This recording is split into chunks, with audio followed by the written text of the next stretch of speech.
US, 15% of Americans expect to remain in debt for their entire lives. Many now see debt as a package deal with the American dream. The car? Loan. The house? Loan. The platinum credit card? Loan. But there are those who believe in something unfamiliar to the States: debt freedom. I'm Frida Leibowitz. I am the co-founder and CEO of Debbie. Hi, I'm Rachel Lauren, and I'm the co-founder and COO of Debbie. We spoke with the founders behind Debbie, a startup created by first-generation college students, immigrants, women, and borrowers. In short, two people who are offering a new voice in this industry. And their empathetic perspective is probably the reason they landed nearly $1 million in their pre-seed funding.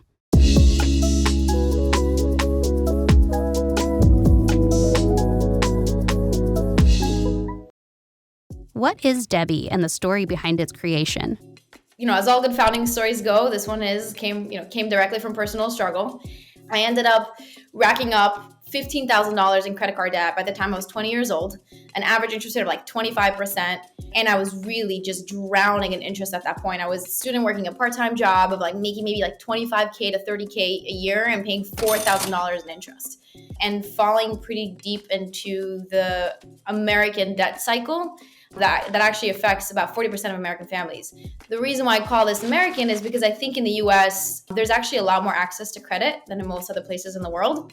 And while that could be a wonderful thing, it can also really hurt consumers who don't understand how to take on the right kind of debt, how much debt really costs. After, going through my own debt consolidation journey, I got to see where the shortcomings of not just this specific product, but just the debt freedom market in general. So, I spent the last couple of years working in venture capital at BDMI, which is a corporate venture fund.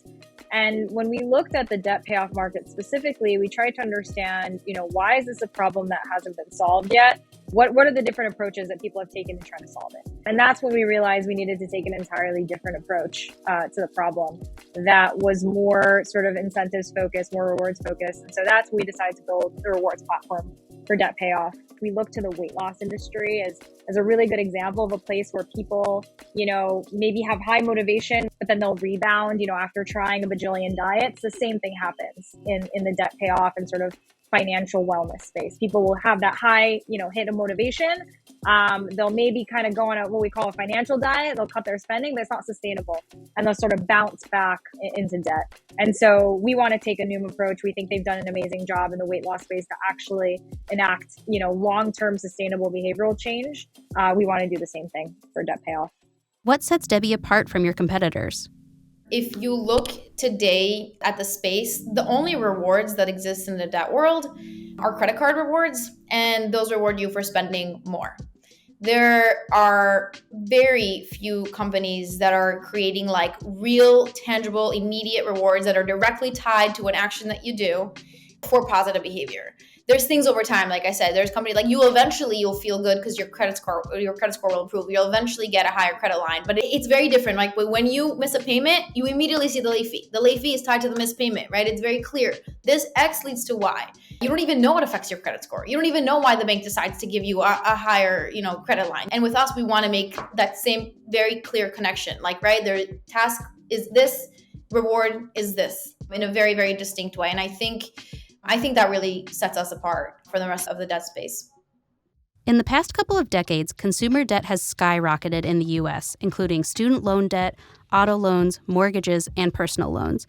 Almost 50% of Americans feel anxiety at least once a month when they think about their debt, and 35% feel guilt just for having debt at all. That's why we need to utilize all the tools and resources we can if we want to lift this burden. If people didn't have to spend so much time worrying about their financial stability, what else could they experience? What else could they achieve? So tell us, what does the future hold for Debbie? Right now, our every single day is focusing on, figuring out what user issues are and getting feedback from users, trying to help them out, trying to think about what the next set of features will be, analyzing existing features and what we can tweak about them, how we can make them better. And for me, honestly, that's the funnest part. That's really what I dreamt, building a startup would be. We made promises, we got users, we built a community, we built an audience, we have the starting capital. And now our job is to make good on that promise. We want to start being able to say, hey, we are actually adding value to people's lives.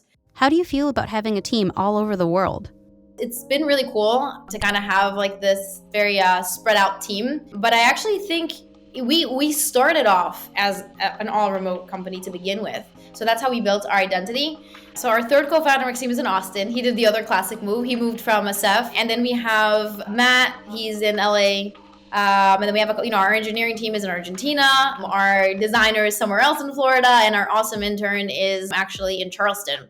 We really had to like get creative and find ways to get to know each other. And every time we have a meeting, like most of the time, we'll spend at least like the first 5 to 10 minutes talking about like non-work related things. I think picking the team and picking people that like you actually enjoy hanging out with, even remotely, like that you would take time out of your day to go to happy hour with on Zoom, that's really important. And we do have a somewhat, larger budget, I guess, to like travel to each other. So the money that we spend on the rent and the office space, we would now spend on like actually going to meet each other in person, whether that's in Austin, Miami, wherever. Has there been an important mindset that you've kept throughout this journey?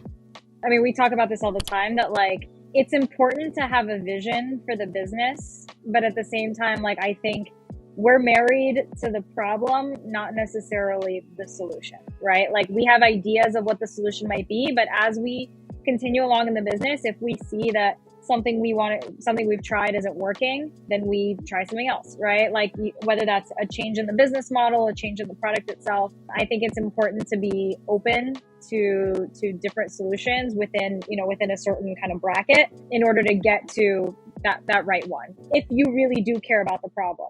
Do you have any advice to offer aspiring entrepreneurs? My advice for entrepreneurs, if they don't already have a co-founder, get one. If you already have one, cherish them. They are your accountability partner. They are your rock. They will help you, think about ideas, bounce ideas off each other. A lot of times entrepreneurs will have very high egos and they need to kind of get far as, self-starters, but it's very humbling to have someone else who complements you, who has a different skill set, who can add something to that pot. So that's my number one piece of advice. My advice is ask yourself, would you still be doing what you're doing if you were like completely anonymous, nobody knew it was you, and you got like no credit? The reason why I ask it, not because there's definitely the part about humility and working on a problem that matters and all of these things, but I think also that helps you figure out, like, are you actually working on something that you enjoy? Do you enjoy doing this? Like, is this fun for you? Are you like loving it? Are you, right? Or are you just doing it for the hype? Sometimes you feel like you're on top of the world and everyone loves what you're doing, and you're one of those people who could post on LinkedIn and be like, yeah, we raised, we did this, we did that.